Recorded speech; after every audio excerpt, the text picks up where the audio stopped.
Premier Tim Houston says things could have been worse with the new U.S. tariffs that have been announced, but are still not great. He acknowledges people are exhausted by the stress and uncertainty of the U.S. actions against Canada, but says Nova Scotia's main export businesses are not facing any new measures. It's a fluid situation for sure. We're continuing to assess the actual impact of the announcements that were made yesterday.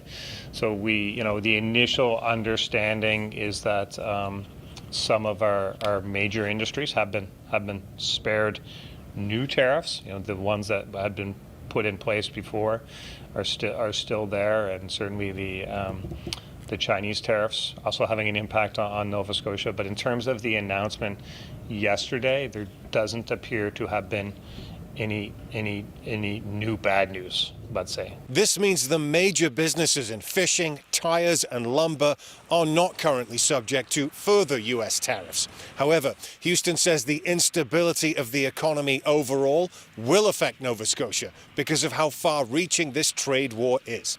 That's why the province is continuing with its own retaliatory measures against the U.S. So American alcohol will stay off the NSLC shelves and U.S. commercial vehicles will still have to pay tolls on the Cobequid Pass.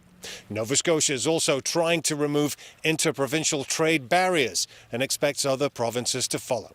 And Houston is noting there will be impacts due to other parts of the country being hit hard by the new tariffs, in particular the 25% tariffs on vehicles.